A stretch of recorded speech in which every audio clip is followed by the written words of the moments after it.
আসসালামু আলাইকুম ছোট্ট সোনামণিরা, আজকে আমি নিয়ে এসেছি তোমাদের জন্য একটি শিক্ষণীয় গল্প, যে গল্পের মাধ্যমে তোমরা একটি ছোট্ট শিশুর সালেহর দানশীলতা সম্পর্কে জানতে পারবে। চলো তাহলে শুরু করা যাক। বিকেলের মাঠ, শিশুরা খেলছে, সালেহ তাদের মাঝে আছে।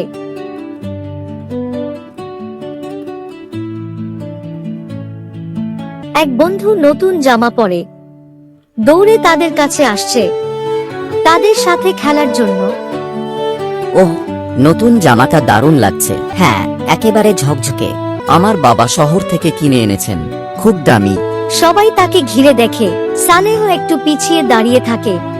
সালেহ চুপচাপ নিজের জামার দিকে তাকিয়ে মনে মনে ভাবতে থাকে, আমার জামাটা তো পুরনো। যদি আমারও নতুন জামা থাকত, বন্ধুদের সামনে কত সুন্দর লাগতো। খেলা শেষে ফেরার পথে হাঁটতে হাঁটতে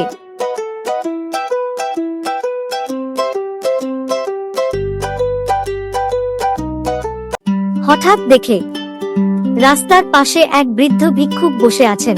তার মুখ ক্লান্ত, চোখ ক্ষুধার্ত, হাতে খালি থালা। সে বলছে, কেউ কি আমাকে একটু সাহায্য করবে? সারাদিন কিছু খাইনি। সালেহ থেমে যায়, পকেটে হাত দেয়।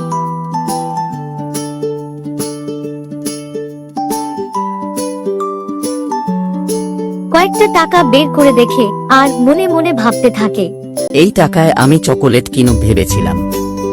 চকোলেট খেলেই খুশি হব, কিন্তু এই মানুষটা হয়তো সারাদিন না খেয়ে আছে। আমি কি শুধু নিজের কথা ভাবব?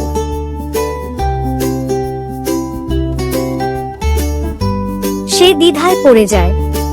চোখ বন্ধ করে মায়ের কথা মনে করে, বাবা, আল্লাহর রাস্তায় দান করলে কখনো ক্ষতি হয় না, বরং আল্লাহ আরো বেশি দিয়ে দেন।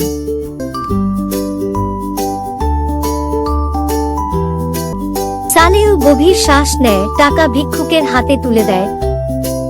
চাচা, এগুলো নিন। আল্লাহ তোমাকে উত্তম প্রতিদান দিন বাবা, তুমি আজ আমাকে বাঁচালে। আলহামদুলিল্লাহ। সালেহ বাড়িতে, সন্ধ্যায় হয়ে গেছে। তার মা তাকে বলছে, বাবা, আজ চকোলেট খাওনি? মা, আমি টাকাগুলো এক বৃদ্ধকে দিয়েছি। সে সারাদিন না খেয়েছিল। তুমি সত্যিই গর্বের সন্তান। মনে রেখো, দান করলে টাকা কমে না, দান আল্লাহর কাছে জমা থাকে, আর আল্লাহ দানকারীদের কখনো নিরাশ করেন না। মা, আমি আজ খুব খুশি। চকোলেট খেলেও এমন খুশি হতাম না। আমার অনেক ভালো লাগছে। রাত হয়ে গেছে। সালেহ নামাজ শেষে বিছানায় বসে আছে আর দু হাত তুলে দোয়া করছে, হে আল্লাহ, আমাকে সব সময় দানশীল হতে সাহায্য করুন। আমাকে এমন শক্তি দিন যাতে আমি মানুষের উপকার করতে পারি, আর কখনো যেন আমার মন খারাপ না থাকে।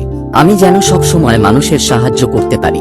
পরের দিন সকাল বেলা গ্রামের মানুষরা তাদের বাসায় আসে আর তারা বলতে শুরু করে, তুমি কি শুনেছ? সালেহ নিজের টাকায় চকোলেট না কিনে এক ভিক্ষুককে দিয়েছে। আল্লাহ তাকে বরকত দিন। ওর বয়সে এমন হৃদয় পাওয়া বিরল। তোমার ছেলে খাঁটি সোনা গো। সত্যি, সালেহ আমাদের জন্য উদাহরণ। বাপ মরা ছেলে আল্লাহ সঠিক হেদায়েত দেখ, সঠিক পথে চলুক। সবাই তার জন্য দোয়া করুন। বাপ মরা ছেলে আমার, আল্লাহ তাকে সঠিক হেদায়েত দেখ, সঠিক পথে চলতে শিখুক। সে আমার গর্ব, আমার কলিজা। তার জন্য দোয়া করি অনেক।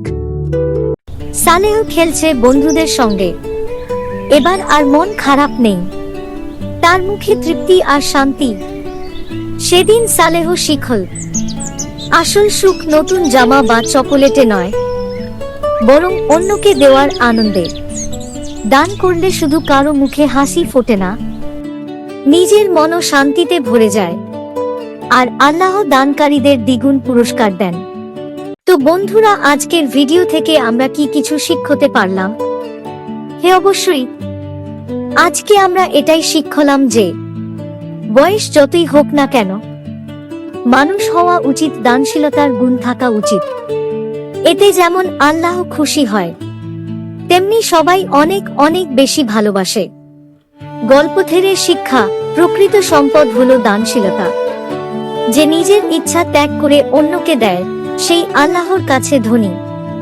যদি ভিডিওটি ভালো লেগে থাকে তাহলে লাইক ও কমেন্ট করতে ভুলো না। আর এমন আরো ভিডিও পেতে চ্যানেলটি সাবস্ক্রাইব করে দিও।